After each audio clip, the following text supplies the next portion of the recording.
Welcome to our deep dive into the fight for civil rights and human empowerment. It's a journey through history, but more importantly, it's about understanding how people, just like you and me, fought to be heard, to be seen, and to claim their rightful place in the world. Absolutely. And it's a story that's been unfolding for centuries. Yeah. We often think of civil rights as a modern concept, but the truth is, the desire for freedom and equality is as old as humanity itself. It really makes you think, when did this idea of universal human rights for everyone, regardless of background, when did that start to gain traction? Was there like a turning point? Well, you could argue that the 18th century Enlightenment was a pivotal moment. Thinkers like John Locke and Rousseau championed individual liberty and limited government.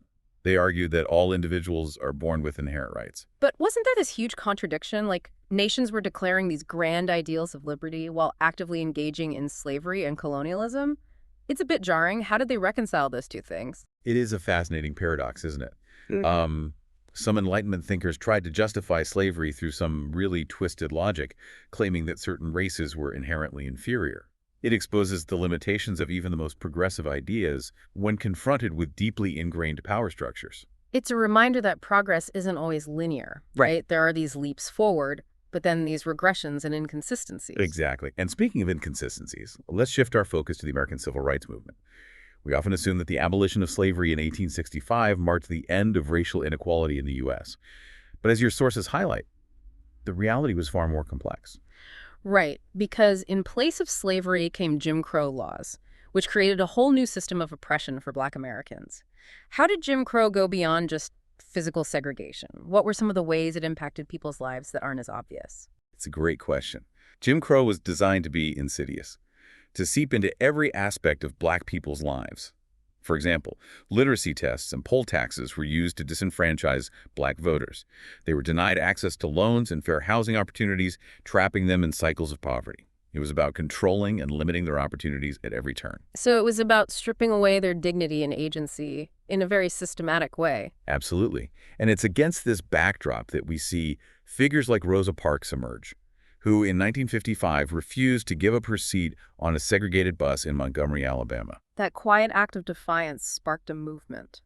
Yeah, reading about it, I couldn't help but wonder, what must it have been like for her to take that stand, the courage that must have taken? It's hard to fathom the pressure she faced, knowing the potential consequences. Her action wasn't just about a bus seat, it was a challenge to the entire system of segregation, a refusal to accept the status quo. And that refusal resonated with so many people. The Montgomery bus boycott, which lasted for over a year, showed the power of collective action. And then, of course, you have Dr. Martin Luther King Jr. stepping onto the scene. Dr. King's philosophy of nonviolent resistance, which was inspired by Mahatma Gandhi, proved to be incredibly effective. He understood that meeting hate with hate only perpetuated the cycle of violence. Instead, he advocated for love, understanding, and peaceful protest as a means to dismantle unjust systems. His I Have a Dream speech, delivered in 1963 at the March on Washington, it's still so powerful all these years later. It really encapsulates the hopes and aspirations of the movement. Absolutely. He presented a vision of a future where people would be judged not by the color of their skin, but by the content of their character. It was a message of hope, a testament to the belief that change was possible. But those inspiring words needed to be backed up by concrete changes. What about the impact of the Civil Rights Act of 1964 and the Voting Rights Act of 1965? These were huge legislative victories. What were some of the specific provisions that made them so groundbreaking? Well, for starters, the Civil Rights Act outlawed discrimination based on race, color, religion, sex, or national origin. It desegregated public accommodations like restaurants and hotels. And importantly, it prohibited discriminatory hiring practices. The Voting Rights Act, on the other hand, tackled the issue of voter suppression head-on. It's easy to take those rights for granted now, but it's important to remember just how hard-fought they were. And even with these landmark achievements, the struggle for racial equality is far from over. That's right. And it's a struggle that transcends national borders. Yeah. Your sources also delve into the fight against apartheid in South Africa, a system that in many ways mirrored the injustices of Jim Crow. And you can't talk about apartheid without mentioning Nelson Mandela. And Desmond Tutu Mandela spent 27 years in prison for his beliefs. But he emerged not with bitterness, but with a message of forgiveness and reconciliation. That's incredible strength. It's a testament to the enduring power of hope and the belief in a better future, even in the face of unimaginable adversity. He famously said, "It always seems impossible until it's done." and his life is a testament to that truth. His story, along with the dismantling of apartheid, shows that even the most entrenched systems of injustice can be overcome. And it's interesting how Mandela's struggle in South Africa connects to India's fight for independence earlier in the 20th century. That's right. Both movements drew inspiration from the philosophy of nonviolent resistance, with Mahatma Gandhi playing a pivotal role in India. He showed that peaceful resistance could be a powerful force for change, capable of challenging even the most powerful empires. And it wasn't just about political freedom. The fight for equality encompasses so much more. Absolutely. The fight for gender equality has been a long and arduous journey, with women around the world fighting for their right to vote, to work, to control their own bodies, and to be treated with dignity and respect. And it's a fight that's been going on for centuries. Your sources mention the suffragette movement of the early 20th century, which campaigned tirelessly for women's right to vote. What were some of the tactics they used to gain attention and put pressure on those in power? They used a variety of tactics, some more confrontational than others. They organized marches and protests, picketed outside government buildings, and even went on hunger strikes to draw attention to their cause. They faced ridicule, imprisonment, and even violence for daring to challenge the status quo. And their courage and determination paved the way for future generations to continue the fight for equality. And we see that fight continuing today in movements like #MeToo, which has exposed the pervasive nature of sexual harassment and assault. It's given a voice to survivors and forced a reckoning in industries and institutions around the world. It really is incredible how social media has become a tool for amplifying these voices and holding those in power accountable. But #MeToo is just one piece of a much larger puzzle, right? The fight for gender equality. It's interconnected with so many other forms of oppression. Exactly. And that's where the concept of intersectionality comes in, a term coined by Kimberlé Crenshaw. It recognizes that we don't experience oppression in isolation. Our identities, our race, gender, sexual orientation, class, they all intersect and shape our experiences in unique ways. Okay, so could you give an example of how this plays out in real life? For someone who might not be familiar with this idea, how would you explain intersectionality in a way that really clicks? Sure. Imagine a Black woman working in a corporate environment. She might face discrimination based on her race and her gender, creating a unique set of challenges that her white female colleagues or her Black male colleagues wouldn't necessarily encounter or consider a transgender person of color who is navigating poverty. They're dealing with multiple layers of marginalization that compound the difficulties they face. That's a really clear way to understand it. It's about recognizing that these different forms of oppression don't exist in a vacuum. They overlap and reinforce each other. Precisely. And this understanding is crucial to creating meaningful change. We can't address sexism without addressing racism, and we can't address racism without addressing homophobia, and so on. It makes you realize how interconnected these fights for equality really are. And speaking of interconnectedness, you mentioned the LGBTQ plus rights movement earlier. What are some of the historical milestones in that fight? I'm especially interested in learning more about the events leading up to the legalization of same-sex marriage. Well, you can't talk about the LGBTQ plus rights movement without mentioning the Stonewall riots of 1969. These were a series of violent demonstrations by members of the gay community against a police raid at the Stonewall Inn in New York City. They were a turning point marking the beginning of the modern fight for LGBTQ plus rights. From what I read, these riots were spontaneous.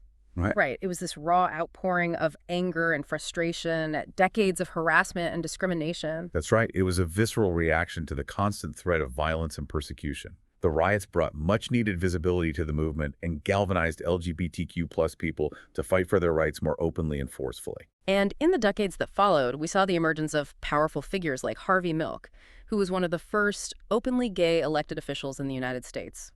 His story is both inspiring and tragic, as he was assassinated just a year after being elected to the San Francisco Board of Supervisors. Milk's assassination was a devastating loss, but his legacy continues to inspire. He demonstrated the importance of representation and the power of visibility. His story, along with countless others, reminds us that progress is often hard-won and comes at a high cost. And it's not just about individuals, right? Organizations like Gillet and the Human Rights Campaign played crucial roles in advocating for legal protections and changing public attitudes towards LGBTQ plus people. Absolutely. These organizations work tirelessly to educate the public, challenge discriminatory laws, and promote understanding and acceptance. And we see echoes of this activism in other movements as well. The fight for disability rights, for example, has also made significant strides. That's right. Your sources highlighted the Americans with Disabilities Act, or ADA, as a major turning point in this fight. It's easy to overlook the importance of accessibility, but the ADA was a game changer. Absolutely. Right. Passed in 1990, the ADA prohibits discrimination based on disability and mandates accessibility in public spaces and workplaces. It was a huge step towards creating a more inclusive society for people with disabilities. I'm curious, though, what were some of the challenges in getting the ADA passed? Did it face any significant opposition? Oh, definitely. Like any major piece of legislation that challenges the status quo, the ADA faced resistance. Some businesses argued that the cost of implementing accessibility measures would be too burdensome. Others questioned the need for such sweeping legislation. It's interesting how these arguments mirror the pushback we see against other civil rights advances. There's often this fear of the unknown, a resistance to change, and a reluctance to acknowledge the systemic inequalities that these movements are trying to address. Exactly. And it highlights the importance of persistent advocacy and the need to continually challenge these ingrained beliefs and biases. It takes time, but eventually the tide starts to turn. And it's not just about changing laws, right? It's about shifting hearts and minds, fostering empathy, and creating a culture of inclusivity. And speaking of culture, I'm always struck by the role that art, music, and literature play in social movements. Absolutely. Art has this incredible power to transcend boundaries and connect with people on a visceral level. It can give voice to the voiceless, amplify marginalized perspectives, and inspire people to action. Think about the protest songs of the civil rights movement. Songs like Blowin' in the Wind by Bob Dylan and Mississippi Goddam by Nina Simone. They captured the anger, the frustration, and the yearning for change of that era. They became anthems for the movement, uniting people in a common cause. And it wasn't just music. Literature played a crucial role as well. Authors like James Baldwin and Maya Angelou used their words to expose the brutal realities of racism and discrimination, to challenge societal norms, and to paint vivid portraits of resilience and hope. Their stories had this profound ability to humanize the struggles of marginalized communities and foster empathy in readers who might not have otherwise understood their experiences. It's like stepping into someone else's shoes and seeing the world through their eyes. Exactly. Stories have this power to connect us to something larger than ourselves, to make us feel less alone, and to inspire us to act. And that's why art is such a powerful tool for social change. It can challenge our assumptions, expand our understanding, and move us to action. So while we've covered a lot of historical ground here, it's clear that the fight for civil rights is far from over. There are so many contemporary examples of movements continuing to push for change. The Black Lives Matter movement, for instance, has brought renewed attention to the issue of systemic racism and police brutality. The deaths of George Floyd, Breonna Taylor, and countless others have sparked a global reckoning on racial injustice. The Black Lives Matter movement has forced a conversation about the deep-seated inequalities that persist in our society, particularly for Black Americans. It's a stark reminder that the progress we've made doesn't mean we can become complacent. There's still so much work to be done to dismantle systemic racism and create a truly equitable society. Absolutely. Okay. And it's not just about racial justice. The fight for gender equality is also ongoing. We see it in the continued push for equal pay for reproductive rights and for an end to violence against women. It's a fight that's happening on multiple fronts, from grassroots activism to legislative battles. And it's a fight that requires ongoing vigilance and a commitment to holding those in power accountable. That's right. And it's important to remember that these fights for equality aren't confined to any one country or region. We see similar movements happening around the world, people fighting for their basic rights and freedoms. Your sources specifically mentioned the ongoing struggles in countries like Afghanistan and Iran, where women are fighting for the right to education, to work, and to simply exist in public spaces without fear of persecution. It's a stark reminder that the fight for equality is a global one. It's about challenging oppressive systems and power structures wherever they exist, and it requires solidarity and support across borders and cultures. It's inspiring, though, to see how these movements, despite facing such incredible challenges, they continue to push forward. What do you think it is about the fight for civil rights that gives people this unwavering resilience? I think it stems from a deep-seated belief in the inherent worth and dignity of every human being. These movements are fueled by a fundamental sense of justice, a recognition that something's profoundly wrong when certain groups are denied their basic rights and freedoms. And it's not just about fighting for one's own rights, right? It's about fighting for the rights of others, for a more just and equitable world for everyone. Absolutely. And that's where the role of allies becomes so crucial.